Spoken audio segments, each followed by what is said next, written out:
Hi అండి, రోజైతే మామిడికాయ చేపలు అయితే వండుతున్నాను. కూర అయితే చూపిస్తాను వండే విధానం. ఉల్లిపాయలు, పచ్చిమిరకాయ, కరివేపాకు అయితే వేసానండి.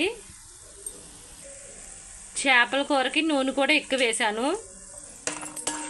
మామిడి ముక్కలు అయితే కోసుకున్నాను కదండి, సగం ముక్కలు అయితే వేస్తున్నాను అన్నమాట. కూరలో సగం అయితే ఉంచుకున్నానండి. బాగా తిప్పాలన్నమాట. ఈ మామిడికాయ ఉల్లిపాయ మగ్గేదాకా తిప్పాలి. చేపల కూరలో ఎంతో ఇంట్రెస్ట్ అయినా కొత్తిమీర అయితే వేస్తున్నాను. కొత్త కారం అండి, 3 చెంచాలు అయితే వేస్తున్నాను.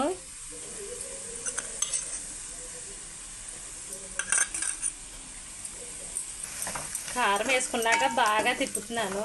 సరిపడా ఉప్పు వేసాను. చూడండి, ఆవకాయ ఓట్లాగా వచ్చింది కదా. ఎల్లుల్లిపాయ, జీలకర్ర, అల్లం కూడా కుమ్ముకున్నానండి. మసాలా అయితే చేపల పులుసులో మసాలా తక్కువగా వేసుకోవాలండి. మాకు మసాలా అయితే తయారైపోయింది. ఇలా కుమ్ముకుని మసాలా అయితే కూరకి చాలా రుచి అయితే వచ్చేస్తుంది.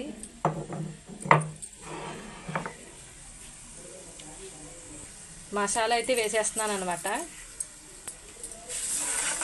మసాలా వేసుకుని కూడా తిప్పాలి. మసాలా, ఉల్లిపాయలు, మామిడికాయ ముక్కలు చూడండి చక్కగా మగ్గిపోయినాయి కదా. చేప ముక్కలండి, శుభ్రం చేసుకున్న చేప ముక్కలు కూడా కూరలో వేసేస్తున్నాను. చేప తలకాయ ఒక్కొక్క ముక్క వేసేస్తున్నాను.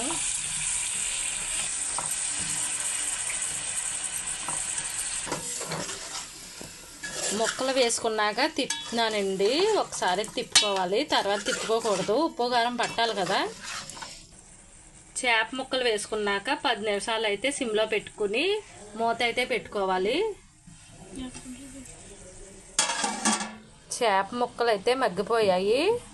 వాటర్ అయితే వేసుకోవాలి. నీళ్ళు అయితే వేస్తున్నాను. కూరలోకి నీళ్ళు పోసుకోవాలండి. నీళ్ళు అయితే వేసుకున్నాక ఇలా తిప్పుకోవాలన్నమాట. ఎక్కువగా గరిటె అయితే ఉపయోగించకూడదు. 10 నిమిషాలు ఇలా మరగబెట్టాలి. ఇంకా మామిడికాయ ముక్కలు ఉన్నాయి కదా, కూరలో అయితే వేసుకోవాలి. మరిగాక కూర ఉడికే వరకు మూత అయితే పెట్టుకోవాలి. కూర ఉడుకుతున్నది కదండి, మనం ఉంచుకున్న మామిడికాయ ముక్కలు వేసుకోవాలి.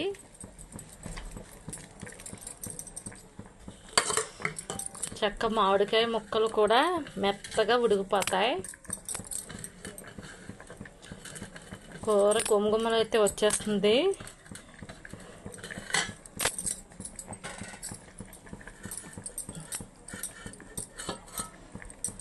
నేనైతే సగం ముక్కలు ముందు వేసుకున్నాను, సగం ముక్కలు అయితే పులుసు ఉడికి ముందు వేసుకుంటున్నాను.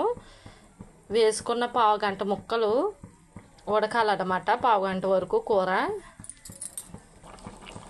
ముక్కలు వేసాక అలాగ ఉడకాలి కూర. మూత అయితే పెట్టేసుకోవాలి. కూర ఉడికిపోయింది. చేపల కూర ఉడికిమీర అయితే వేసుకుంటాం కదా. మామిడికాయ చేపల కూర రెడీ. ఎంతో రుచికరమైన మామిడికాయ చేపల కూర రెడీ. గుమగుమలాడే చేపల కూర.